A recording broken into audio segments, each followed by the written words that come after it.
तो कल लोलक के बारे में हम लोगों ने पढ़ लिया था। आज स्टार्ट करना है हमें तरंग। तरंग के बारे में स्टार्ट करना है। तरंग चैप्टर नंबर 11 लूसेंट का।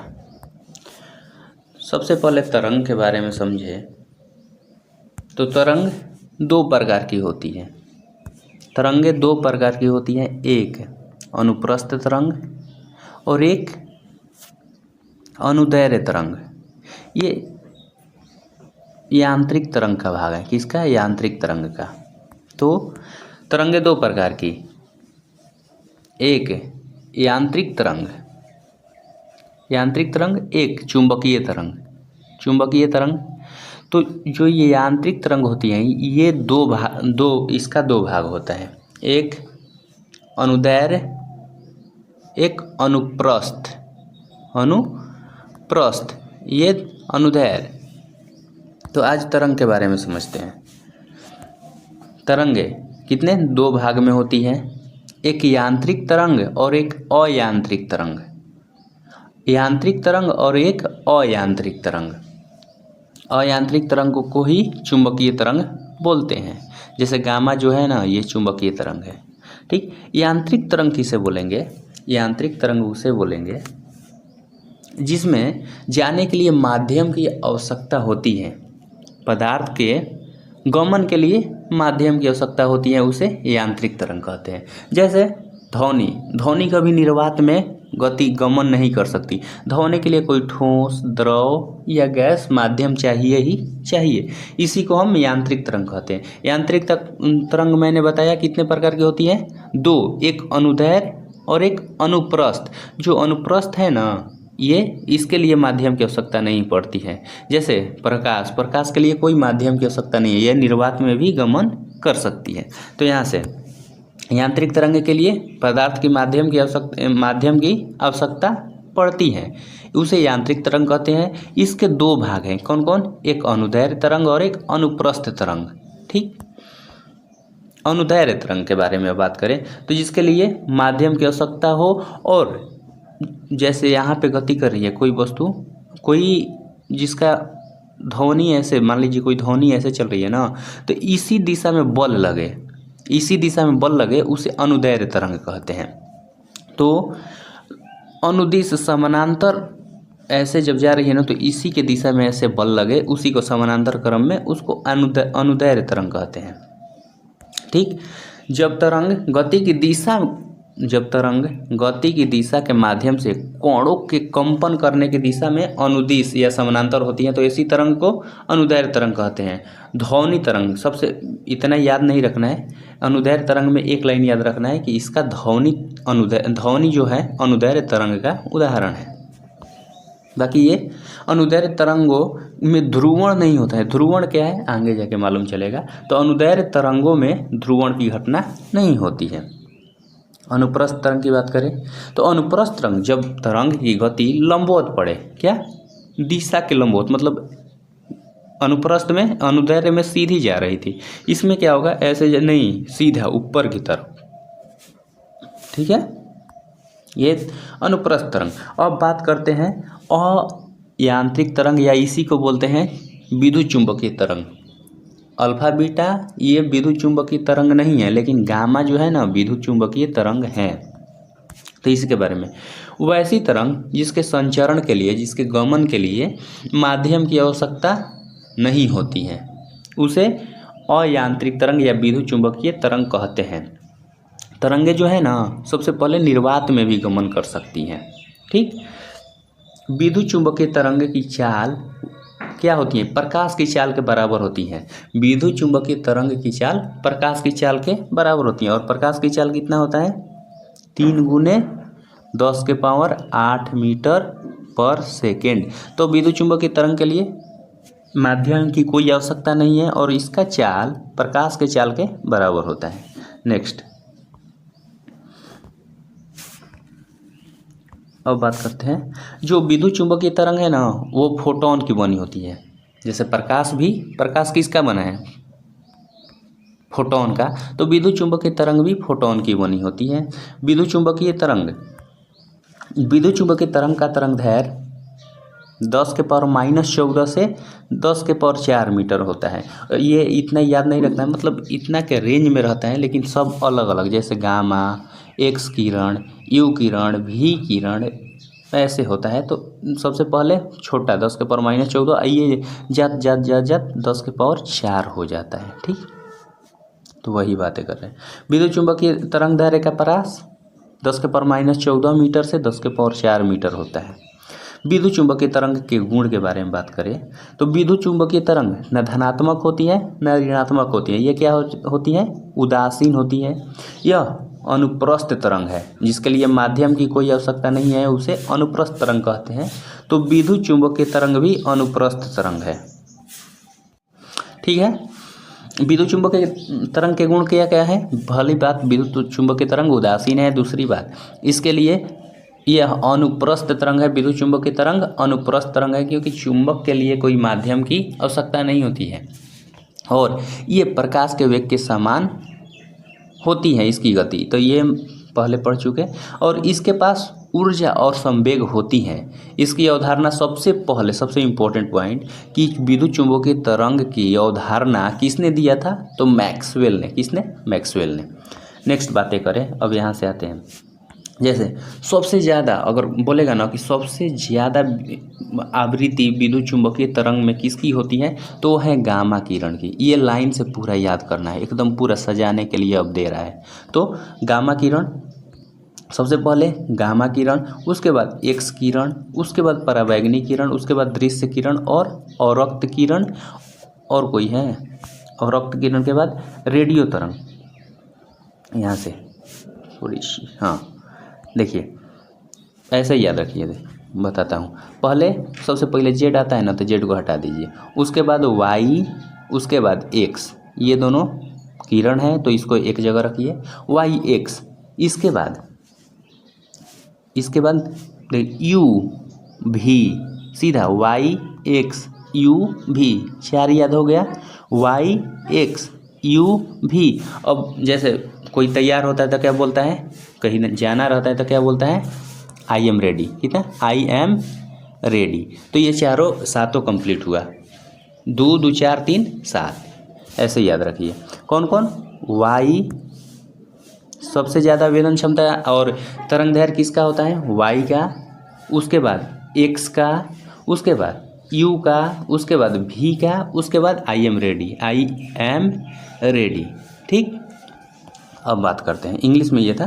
तो वाई से गामा किरण, एक्स से एक्स किरण, यू से अल्ट्रा वायलेट किरण यानी उसी को परावैंगनी किरण कहते हैं, भी से विजुअल किरण यानी देखने लायक दृश्य किरण, उसके बाद आई से इंफ्रारेड किरण, और ये इसी को लघु तरंग को मिनी रेडियो तरंग बोलते हैं, और दीर्घ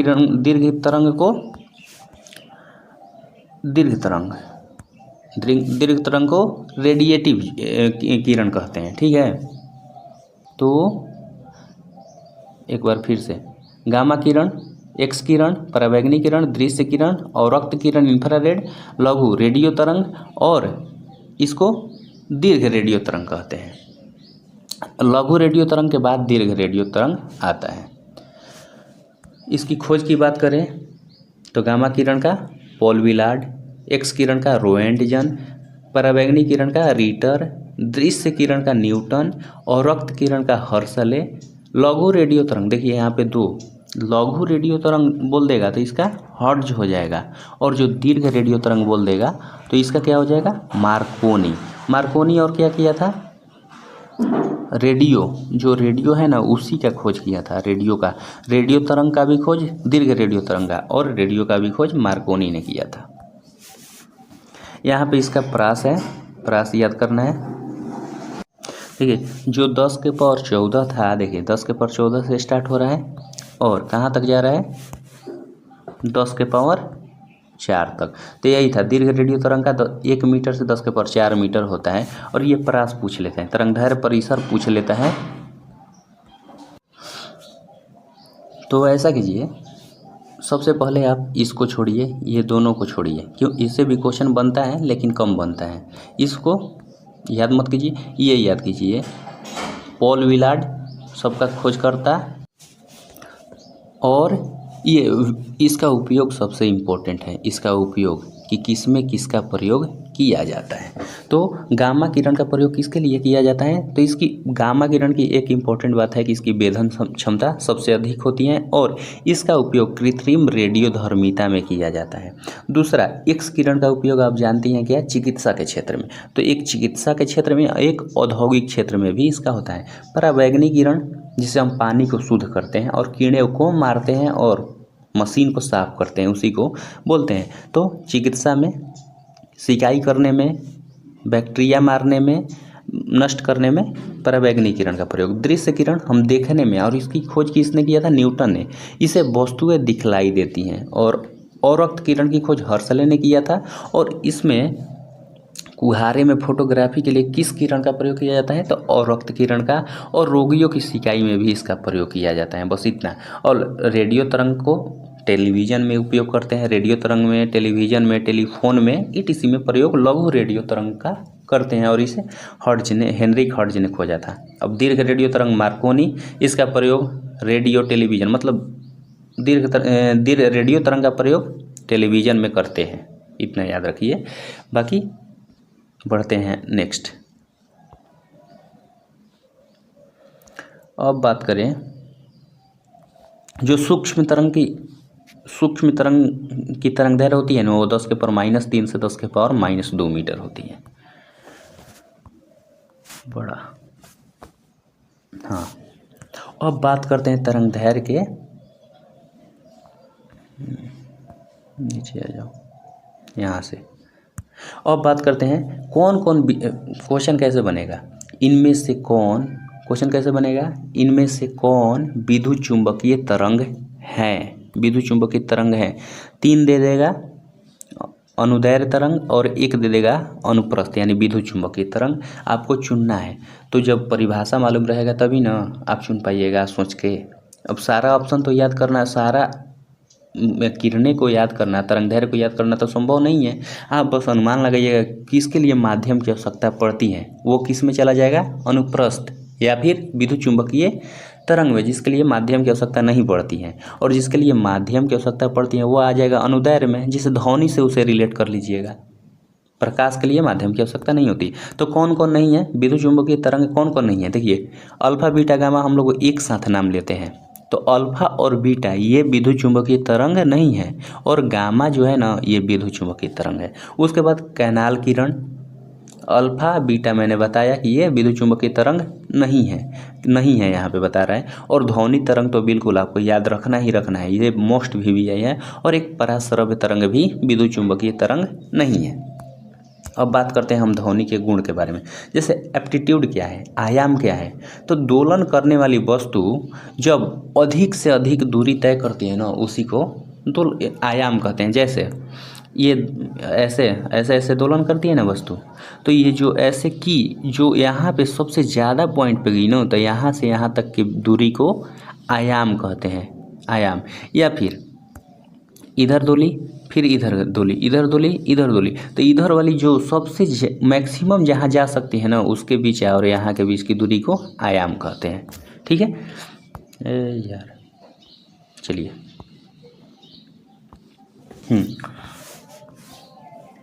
आयाम कहते हैं।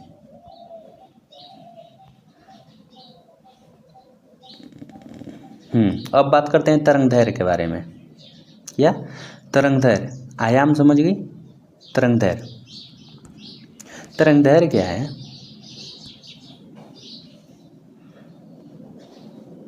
तरंग दैर्घ्य वो है जब तरंग गति में समान कला में कंपन करने वाली 2 क्रमागत कणों के बीच की दूरी को तरंग दैर्घ्य कहते हैं। जैसे देखिए यहाँ, इसी को तरंग दैर्घ्य कहते हैं। ठीक, ये 2 दूरी के बीच की तरंग दैर्घ्य कहते हैं। नेक्स्ट, तरंग दैर्घ्य को सिर्फ याद रखिए कि लैम्डा से सूचित किया जाता है, और 2 कोणों के बीच की दूरी को, ये जो हुआ ना, इसी को तरंग दैर्घ्य कहते हैं। यहाँ पे तरंग चाल, सबसे कल भी मैंने बताया था, तरंग चाल की formula V = N × lambda. M क्या है, V मतलब चाल, N मतलब तरंग आवृत्ति, और तरंगदैर्घ्य का लैम्डा से सूचित करते हैं। यहाँ पे मैंने बताया कि तरंगदैर्घ्य को लैम्डा से सूचित करते हैं।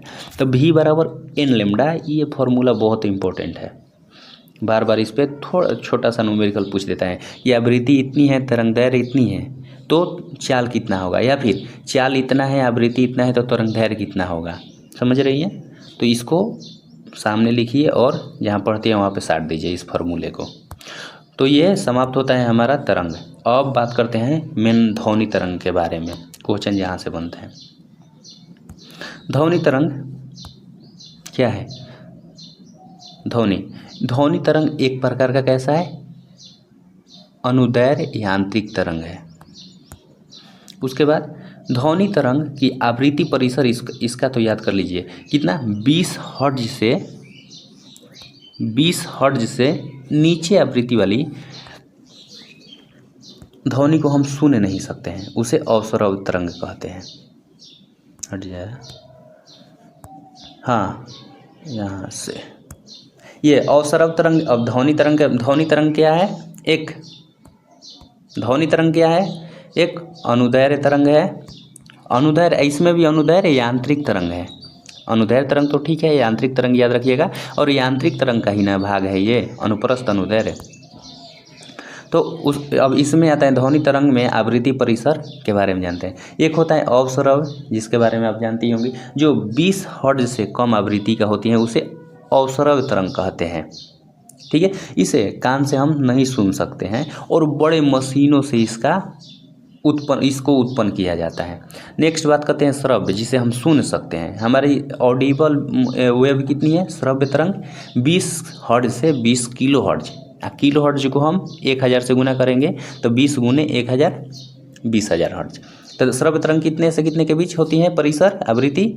20 हर्ट्ज से 20,000 हर्ट्ज, इतना याद रखना है। इसे हम कानों से सुन सकते हैं। इसके बाद एक होता है पराश्रव्य, जो पार कर जाए, सबसे ज़्यादा हो जाए, यानी 20,000 हर्ट्ज से 20,000 हर्ट्ज से यानी 20 किलो हर्ट्ज से ऊपर के आवृत्ति को पराश्रव्य तरंग कहते हैं। इसे भी मनुष्य सुन नहीं सकता है। सुन कौन सकता है? केवल श्रव्य तरंग। श्रव्य तरंग को सुन सकता है, ना अवसरव को कम वाले को, ना पराश्रव्य ज़्यादा वाले को सुन सकता है। लेकिन कुछ जानवर इसे सुन सकते हैं। क्वेश्चन पूछ देगा कि पराश्रव्य तरंग को कौन सुन सकता है, तो कुत्ता, बिल्ली, चमगादड़, ईंट इसे सुन सकते हैं। इसे उत्पन्न करने के लिए गाल्टन सिटी का प्रयोग किया जाता है। तो गाल्टन सिटी का प्रयोग किसके लिए किया जाता है? तो पराश्रव्य तरंगदैर्घ्य को उत्पन्न करने के लिए। अब बात करते हैं नेक्स्ट।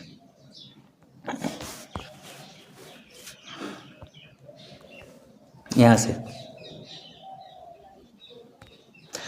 ध्वनि की चाल पर दाब का प्रभाव। देखिए, ध्वनि की चाल जो है ना, दाब पर डिपेंड नहीं करती हैं। अगर दाब बढ़ेगा तो भी ध्वनि वही सेम स्थिति में चलेगी, और नहीं बढ़ेगा तब भी। तो यानी ध्वनि पर दाब का कोई प्रभाव नहीं पड़ता है। अब बात करते हैं ध्वनि पर ताप के प्रभाव के बारे में। ताप बढ़ेगा तो ध्वनि की चाल भी बढ़ेगी। जैसे जैसे ताप बढ़ेगा, जैसे कोई चीज़ गर्म होता है तो और तेज चलता है ना, तो ध्वनि की चाल पर ताप यदि बढ़ेगा तो चाल भी ध्वनि की बढ़ेगी। तो ध्वनि की चाल बढ़ेगी ताप बढ़ने पर, ठीक है। और इसे 1 डिग्री सेल्सियस ताप बढ़ाइएगा ना, तो 0.61 मीटर पर सेकेंड बढ़ जाएगा ध्वनि की चाल। अब बात करते हैं ध्वनि की चाल पर आर्द्रता का प्रभाव। क्या? आर्द्रता माने नमी का प्रभाव। तो जैसे नमी होगी ना, ध्वनि की चाल में नमी होगी तो हवा का घनत्व घटता है। जब घनत्व घटेगा यानी घना नहीं रहेगा तो इंसान या फिर कोई वस्तु तेज चलेगी। अब कोई चीज़ भीड़ में आप धीरे धीरे चलेंगी, और वही आपको फैला रास्ता मिले तो तेज जाइएगा। तो वैसे ही आर्द्रता जब बढ़ता है तो ध्वनि का जो घनत्व होता है वो घटता है, तो ध्वनि तेज चलेगी। देखिए, नमी युक्त ध्वनि का घनत्व शुष्क घनत्व से कम होता है। जो सूखा ध्वनि होता है, हवा होता है ना, उससे कम होता है। तो अतः शुष्क वायु की अपेक्षा नमी वाली वायु में ध्वनि की चाल अधिक होती है, ठीक है। तो जब आर्द्रता ज़्यादा रहेगी तो ध्वनि की चाल भी बढ़ेगी, यानी समानुपाती होगा। ध्वनि का लक्षण। अब यहाँ से बात करते हैं ध्वनि के लक्षण के बारे में। तो ध्वनि के मुख्यतः 3 लक्षण हैं। कौन कौन? प्रबलता, तारतव्य और गुणता। प्रबलता क्या है? प्रबलता क्या है? लाउडनेस, मतलब कितना धीमा, कितना तेज आप बोल सकती हैं उसी को। जैसे कोई कॉल पे बात करते हैं तो एकदम धीरे धीरे बात करते हैं, तो वो प्रबलता के कारण धीमा और तेज, और यही प्रबलता वो समझ सकता है, ये उसके जिससे बात कर रहे हैं उस पर डिपेंड करता है। तो यहाँ से पढ़िए, प्रबलता लाउडनेस क्या है? प्रबलता ध्वनि का वह लक्षण है जिसके कारण कोई ध्वनि तेज या मंद सुनाई देती है। जैसे गाली देंगी तो तेज दीजिएगा, और प्यार कीजिएगा तो एकदम धीरे धीरे। तो ये तेज और मंद में अंतर है। बाकी ध्वनि की प्रबलता से हम स्तर व्यक्ति के मात्रक को फोन से नापते हैं, और ये जो प्रबलता है इसको किससे मापते हैं? फोन से। ठीक है। तारतव्य, अब बात करें हम तारतव्य के बारे में, तो तारतव्य ध्वनि का वह लक्षण है जिसके ध्वनि को मोटी या पतली, जैसे तारतव्य के माध्यम से ही मालूम चलता है कि कौन लड़का है कौन लड़की, आवाज़ से। जिसका तारतव्य अधिक होगा, जिसका आवृत्ति अधिक होगा, वो उसका आवाज़ पतला होगा, जैसे पतली होगी। जैसे लड़की का आवाज़ तारतव्य ज़्यादा होता है, फ्रीक्वेंसी ज़्यादा होता है तो वो पतली होती है, और जिसका मोटा होता है, जैसे लड़का का आवाज़ मोटा होता है, उसका आवृत्ति कम होता है। तो परिभाषा पढ़ लेते हैं। तारतव्य क्या है? तारतव्य ध्वनि का वह लक्षण है जिसके ध्वनि को मोटी या पतली कहा जाता है, उसे तारतव्य के माध्यम से पहचाना जाता है। और तारतव्य में आवृत्ति, जिसकी आवृत्ति पर निर्भर करता है। मैंने बताया ही कि आवृत्ति जिसकी ज़्यादा होगी उसकी आवाज़ पतली, और आवृत्ति जिसकी कम होगी उसकी आवाज़ मोटी। तो आवृत्ति अधिक होने पर ध्वनि पतली होती है, और आवृत्ति कम होने पर ध्वनि मोटी होती है। अब बात करते हैं गुणता, क्वालिटी। ध्वनि का वह लक्षण जिसके कारण हमें समान प्रबलता और तारतव्य, जैसे कोई फ्रॉड करने वाला आप ही के आवाज़ में, आप जितना तेज बोलती हैं उतना, आप जितना ऊंची आवाज़ में बात करती हैं उतना ही आवाज़ में, और आप ही के जैसा बोले एकदम लड़की की आवाज़ बनाकर, फिर भी उसकी पहचान करना हो तो हम गुणता को लाएंगे। जब आवाज़ पहचान नहीं हो रही है कौन है, तो ये उसमें गुणता को चेक करेंगे। तो ध्वनि का वह लक्षण जिसमें समान प्रबलता और समान तारतव्य हो, उसमें अंतर करने के लिए, ध्वनि में अंतर करने के लिए गुणता का प्रयोग किया जाता है। यह अपेक्षित तीव्रता पर निर्भर करता है। ठीक है। ध्वनियों के स्वरों की संख्या अपेक्षित तीव्रता पर गुणता निर्भर करता है। ध्वनि की तीव्रता क्या है? तो ध्वनि की तीव्रता जितना तेज चले, जैसे इतना क्षेत्रफल है, इसमें ये 1 सेकंड में कितना गई, इसी को तीव्रता कहेंगे। तो ध्वनि की तीव्रता एकांक क्षेत्रफल से प्रति सेकंड लंबवत गुजरने वाली ऊर्जा को ध्वनि की तीव्रता कहते हैं। ध्वनि की तीव्रता को सबसे इम्पोर्टेंट बेल में मापते हैं, और बेल सबसे बड़ा मात्रक हो जाता है। तो इसी का छोटा मात्रक जो होता है ना, वो होता है डेसिबल। ध्वनि की तीव्रता का बड़ा मात्रक बेल और छोटा मात्रक डेसिबल। ये जो बेल होता है डेसिबल का 10वां भाग होता है। ध्वनि की तीव्रता दूरी के व्युत्क्रम जितना दूर होगा उतना धीरे धीरे बढ़ेगा, और इसका घनत्व के अनुक्रमणपाती, जितना घनत्व होगा उसमें तेज चलेगा। इसीलिए ना ध्वनि जो होती है ठोस में, ठोस क्योंकि घाना है तो ठोस में अधिक देरी से जल्दी चलती है, ज़्यादा इसका स्पीड होता है। तो घनत्व जितना रहेगा उतना ही तेज चलेगी ध्वनि, इसी को तीव्रता कहेंगे। तीव्रता को किससे मापेंगे? अगर बड़ा मात्रक दिया रहेगा तो बेल, या फिर इसी का 1/10वां भाग को कहते हैं डेसिबल, डीबी। ठीक है। अब बात करें मनुष्य की सीमा कितनी है सुनने की, तो 95 डेसिबल से अधिक मनुष्य नहीं सुन सकता। ठीक है। 95 डेसिबल से कम मनुष्य सुन सकता है। अब बात करते हैं ये मनुष्य की अधिकतम सीमा हो गई। ध्वनि की प्रबलता को log I से दर्शाते हैं, ध्वनि की तीव्रता को ध्वनि, ये याद नहीं करना है, समझना है सिर्फ। ये सब मैंने बता दिया। क्या प्रबलता और ध्वनि की तीव्रता में अंतर क्या है? तो प्रबलता जो है ना, ध्वनि का वह अभिलक्षण है जिसके कारण ध्वनि तेज या मंद सुनाई देती है, उसे प्रबलता कहते हैं।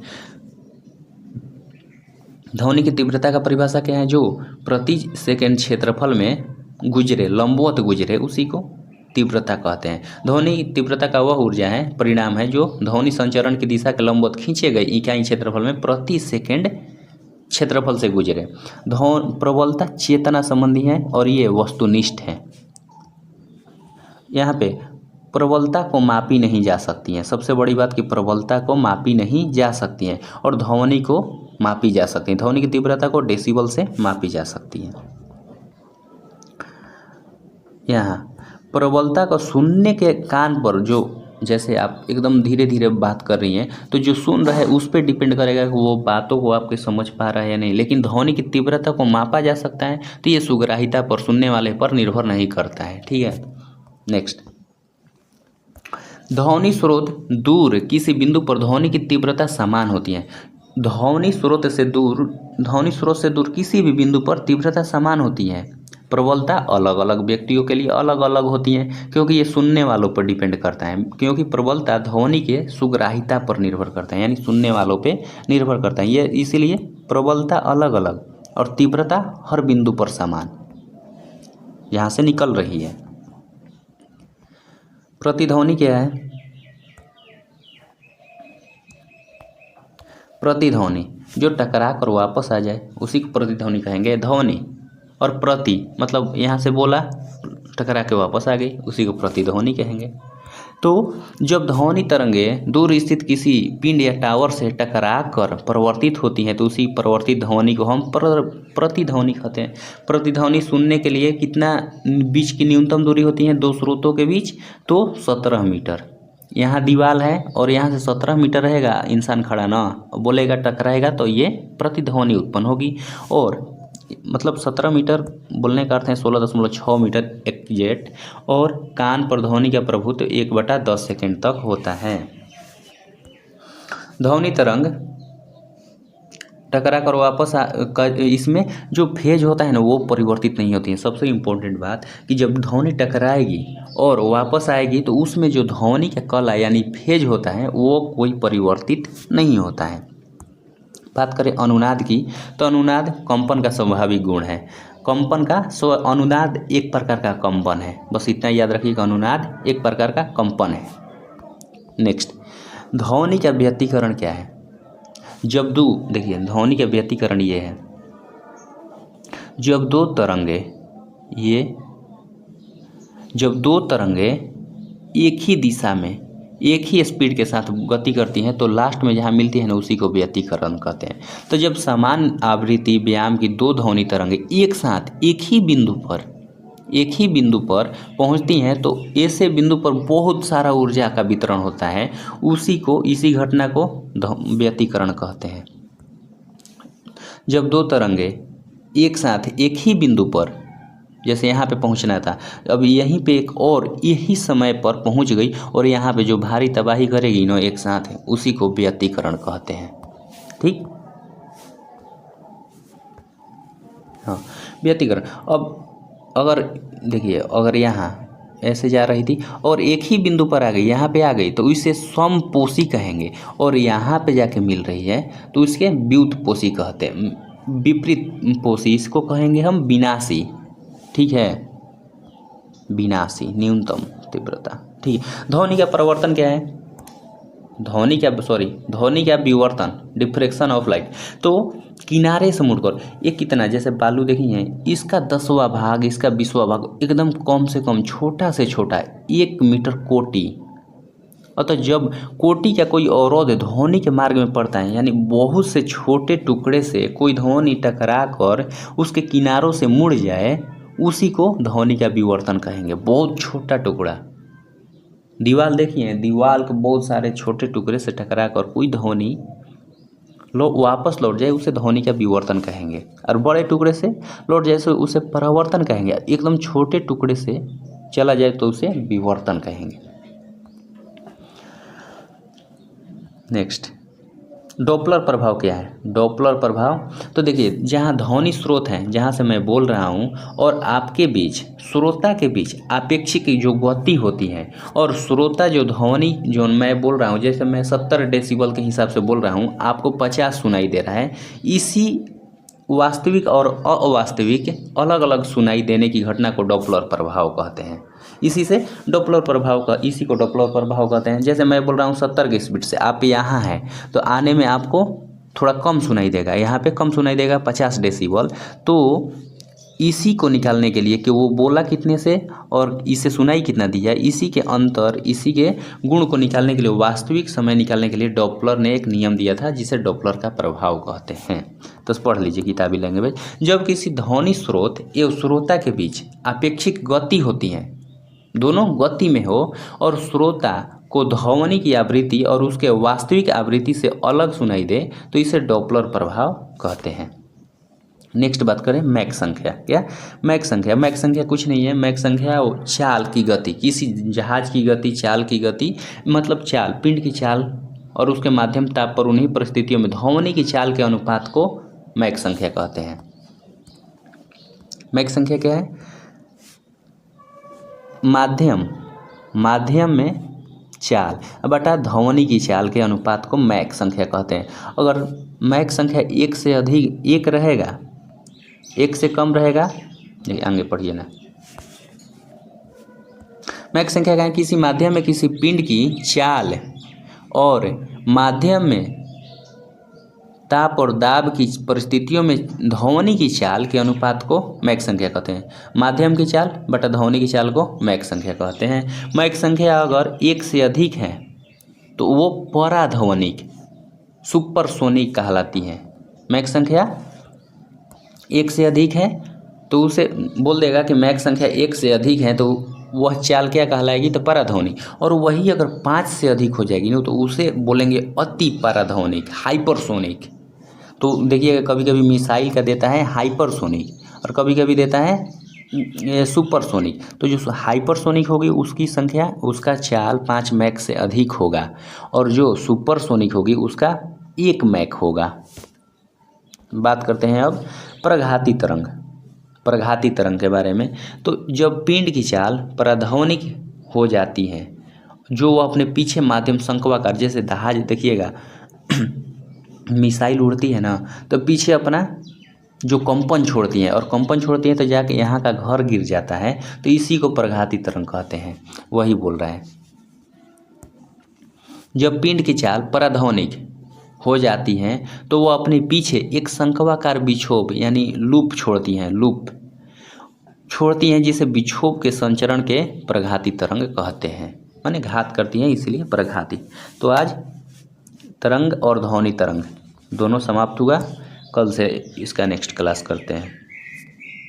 आशा है कि समझ में आया होगा, ना आया होगा तो फिर से समझाएंगे। ठीक।